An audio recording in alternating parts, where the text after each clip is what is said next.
Welcome to our series, Employment and Benefits Unpacked, where we dive into the many employment benefits and mobility issues facing organisations across jurisdictions. Each episode will be hosted by a different Mayer Brown lawyer from our global employment and benefits group. We'll be offering a fresh perspective and insights for employers, HR professionals, and in-house counsel. You can subscribe to this series on all major platforms.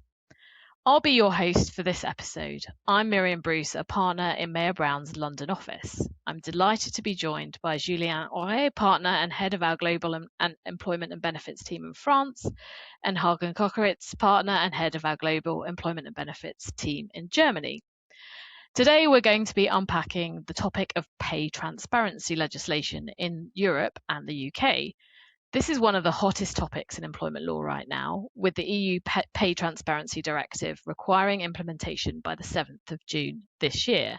Now, as we'll hear, most member states missed that deadline, but employers across Europe are preparing for significant new obligations in this area, and we'll also see how the UK is reacting too. So, without further ado, let's get going. So as I've said, today we're tackling pay transparency, a subject that's moved from a compliance checkbox to a strategic issue for employers across Europe and also the UK. The EU Pay Transparency Directive came into force in June 2023 and was due to be implemented by member states by 7th of June, a deadline we've just passed. Now, most member states missed it, but the directive is still driving a fundamental shift in how organisations manage pay transparency. So let's start with the big picture, the EU Pay Transparency Directive itself. Now, Julien Hagen, can you walk us through the key elements? Julien, perhaps you could start with the background and purpose of the directive. Yeah, with pleasure, Miriam. The EU Transparency Pay Directive was adopted in May 2023. And came into force on 6 June of the same year. Its core aim is to reinforce the principle of equal pay for equal work or work of equal value between men and women through enhanced transparency and enforcement mechanism. The directive responds to persistent gender pay gaps across the EU, currently averaging around 12 to 13% unadjusted. The view is that transparency is critical to identifying and addressing pay discrimination that may otherwise remain hidden. Thank you, Julien. Let me outline some of the key obligations. So first, there's pay transparency for job applicants. Employers will be required to provide information on starting salary or salary range before the interview and typically already in the job advertisement. There is going to be a prohibition on asking candidates about their salary history. Second, employees gain new rights to request information about individual pay level and average pay levels for employees performing equal work or work of equal value, broken down by gender. Employers have to make available criteria used to determine pay levels, and pay progression, and such criteria must be objective and gender. There are also, again, the reporting requirements. Companies with 100 or more employees must report on their gender pay gaps. The frequency depends on the company size. Annual reporting for companies with 250 plus employees, and every 3 years for those with 100 to 249 employees. The first reports for employers with 150 plus employees are due by June 2027. That's right. And I think one crucial element in the directive is the 5% threshold. If pay gap reporting reveals an unjustified gender pay gap of at least 5% in any category of workers that isn't corrected within 6 months, employers must conduct a joint pay assessment together with their employee representatives. Also on the enforcement side, the directive provides for effective sanctions, including fines, a reversal of the burden of proof, which essentially means if an employee establishes facts that suggest there is discrimination, it's for the employer to prove there was no breach. And finally, employees will have a right to claim full compensation for discrimination, including back pay, with no predetermined cap. Yes, this is very interesting. And regarding the implement status, may I recall that the transposition deadline was on 7 June 2026. And frankly, most member states are still in the process, as mentioned by Miriam in introduction of this podcast. A few have moved early. Slovakia and Italy, for instance, have finalized the transposition of their directive in their legislation before the deadline. But major EU economies like France, Germany, Spain, or Ireland are still working on their transposition legislation. This means that employers need to prepare now based on the directive requirements while watching for national variations. Thank you both for that helpful summary on the key parts of the directive. Now let's unpack your individual countries and see how they're approaching things. Julien, France already has quite a developed pay equity framework, doesn't it? Can you tell us about that? Indeed. In France, we're often late in a lot of things, but it is true that this time France has been a leader in this area. Since 2008, the Labor Code states that every employer should ensure that women and men receive equal pay for equal work or work of equal value. France has also determined for a while now how should be assessed a work of equal value. Basically, it is a work which requires to be performed by employees who have a similar professional knowledge that can be evidenced by a title, the diploma, or professional practice, who have similar skills, which result from acquired experience, similar level of responsibilities, and comparable physical and nervous burdens. For instance, case law in France has already considered that an HR director and a financial director could perform a work of equal value and, as such, needs to be paid equally. But the current centerpiece of our existing legal arsenal to assess pay equality is what we called Index Égalité Professionnelle, which is, the translation is Professional Equality Index. This legal obligation has been introduced in 2018. It requires that companies with at least 50 employees calculate and publish an annual gender equality index score. The index measures 5 indicators: the gender pay gap, the differences in individual salary increases, the differences in promotions, the salary increases for women returning from maternity leave, and the gender parity amongst the highest paid employees. Companies are scored out of 100 points and must publish their score annually. Those who score below 75 must implement corrective actions within 3 years, further to face financial penalties of up to 1% of their payroll.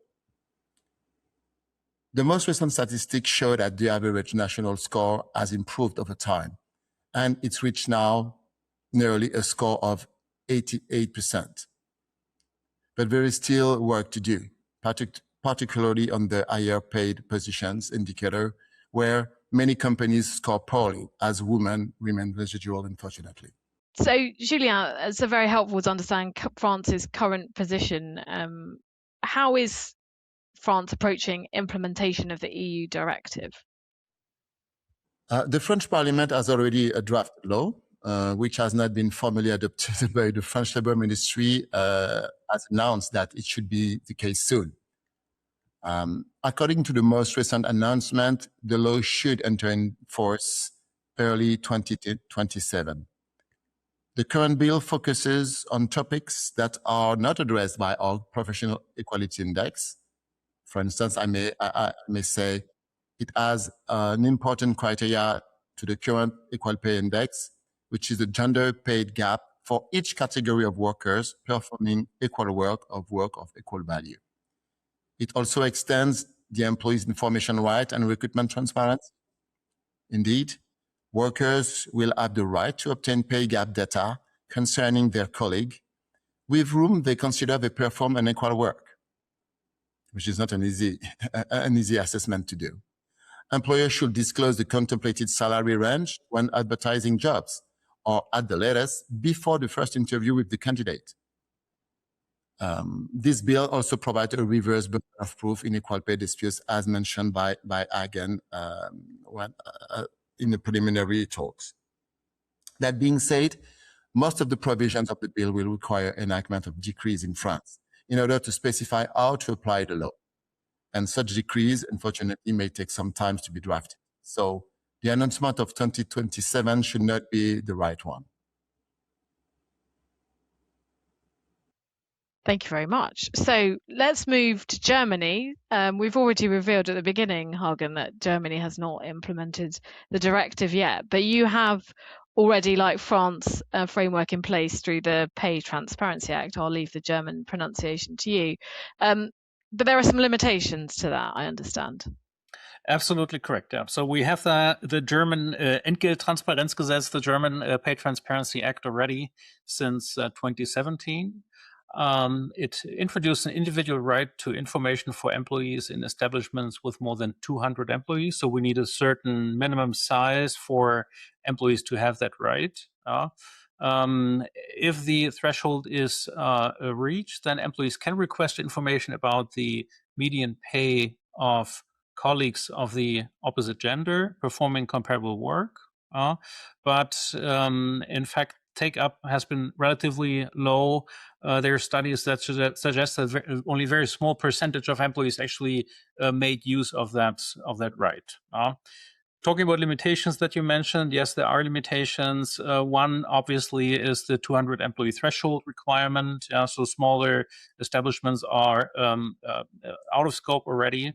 And then the employer, and that is essentially based on data privacy law reasons, can refuse disclosure of information if the comparison group has fewer than 6 employees of the other gender.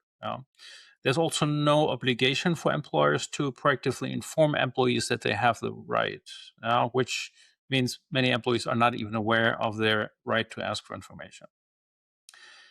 Companies with more than 500 employees that are required to report on a regular basis and create a management report. They also have to report on their efforts in the equal pay area.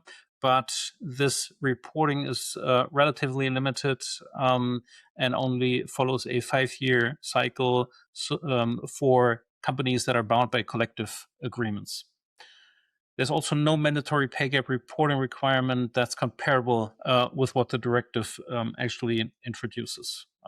So for Germany, that means the law that we have is not sufficient, does not meet the requirements of the directive. So there will have to be changes. Understood. And if your Transparency Act has been around for almost 10 years, has there been any case law about it?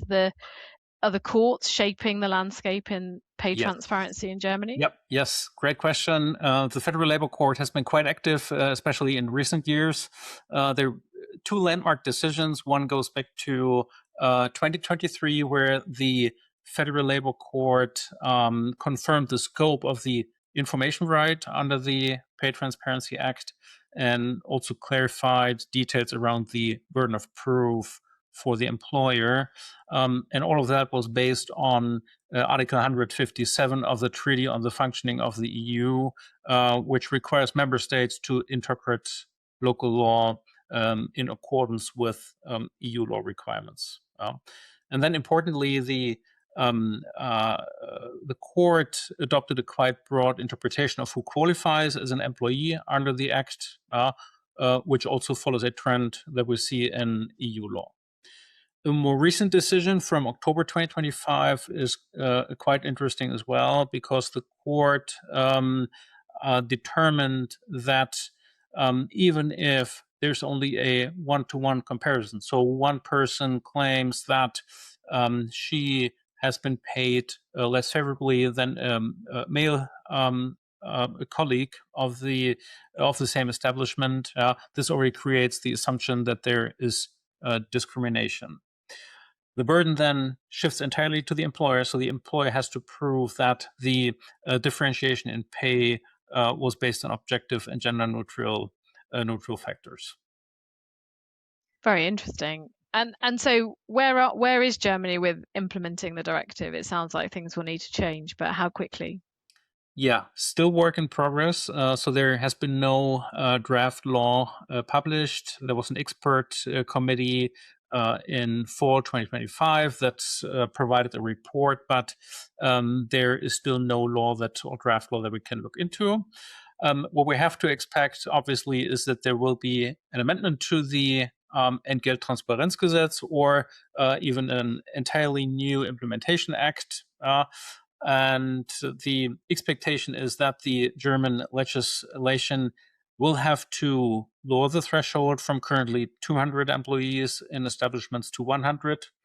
It will have to introduce mandatory pay transparency in job advertisements.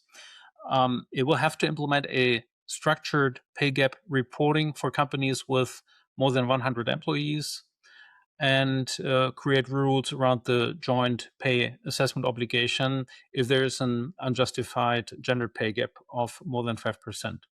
In addition to that, enforcement mechanisms in the law will need strengthening, and potentially we will see administrative fines implemented in the law.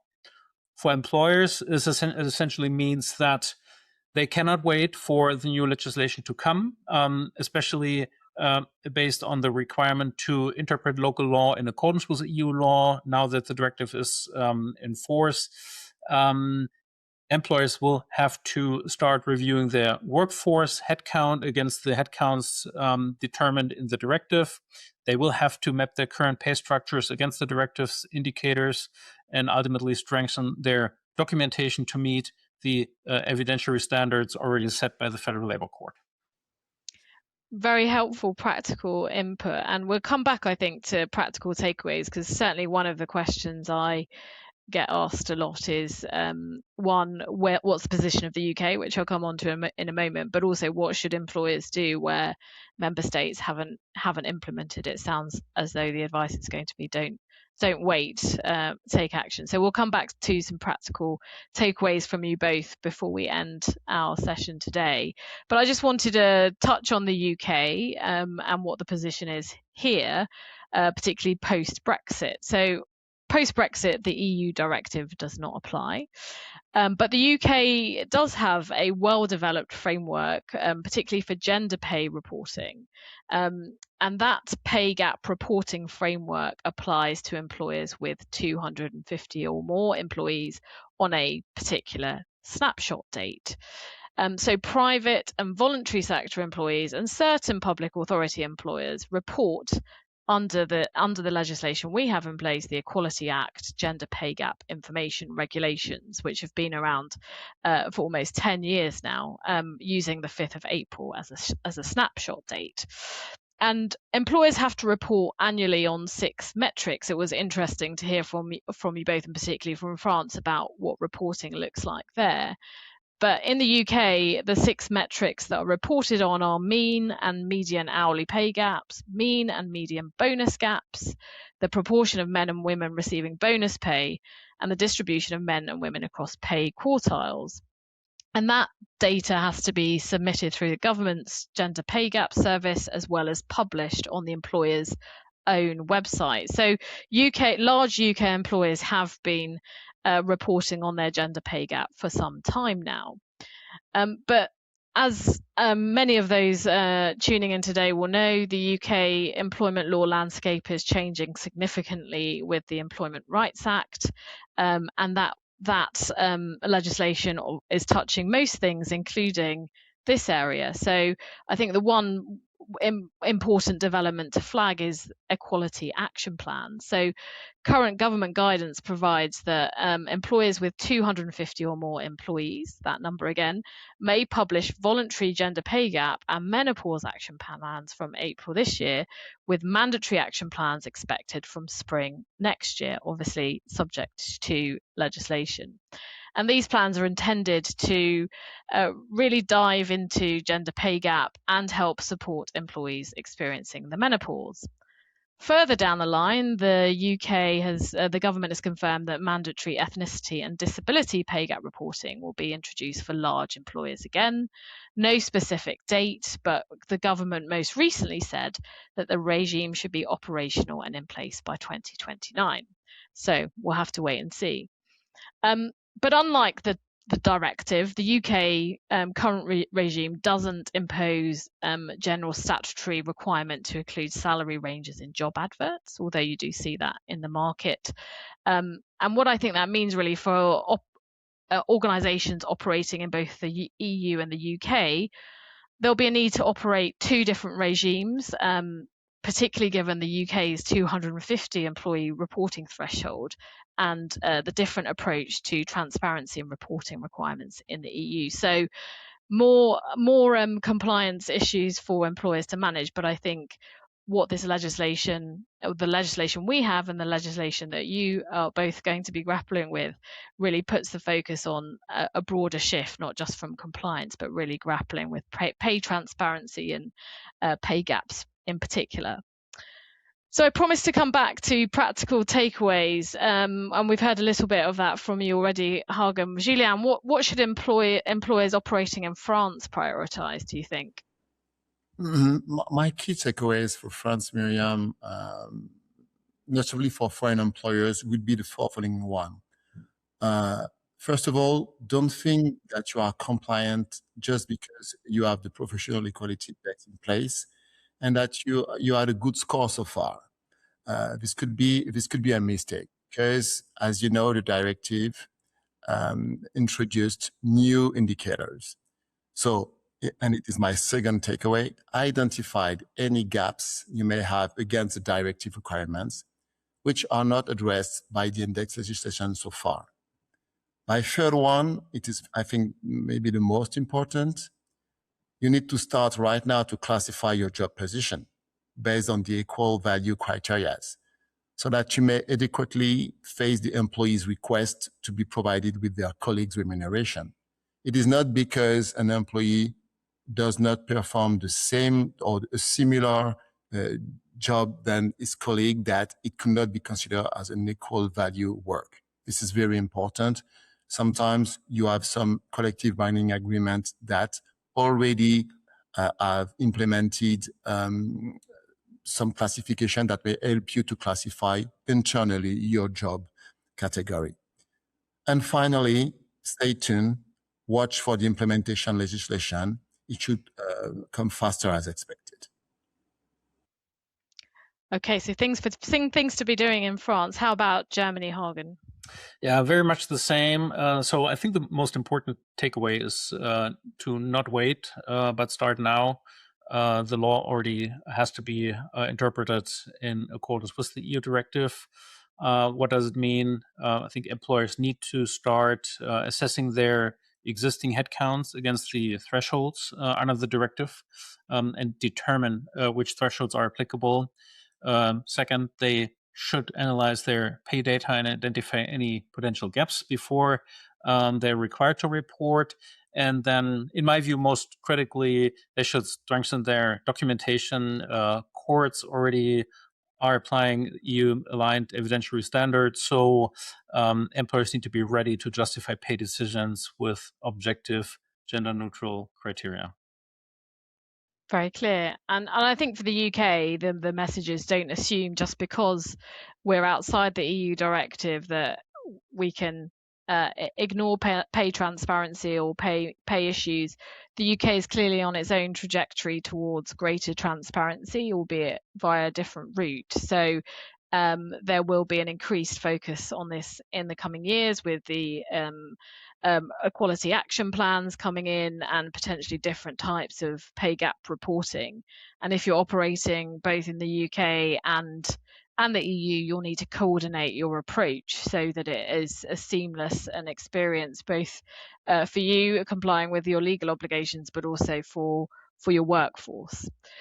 So to summarize, I think it's clear that across all of the jurisdictions we've talked about today, pay transparency is no longer optional or aspirational. Whilst the implementation of the directive has been slower than the EU would have liked for member states, employers can be taking steps to prepare now. So audit those pay structures, prepare for salary transparency and recruitment, and build the infrastructure to respond to individual information requests and to meet those reporting obligations when they come in. So that brings us to the end of this episode. Julien and Hagen, thank you so much for joining me today to unpack pay transparency across Europe and the UK. It's clear this is an area where employers need to be proactive, whether they're in the EU navigating the directive or in the UK watching developments closely. For our viewers and listeners, there are more episodes to come. Please check out our Employment and Benefits Unpacked page on the Mayer Brown website or your preferred streaming platform. And if you'd like to discuss any of the issues we've covered today, please do get in touch. If you have any suggestions for topics for future episodes, please send them to unpacked@mayerbrown.com. Until next time, thanks for joining us.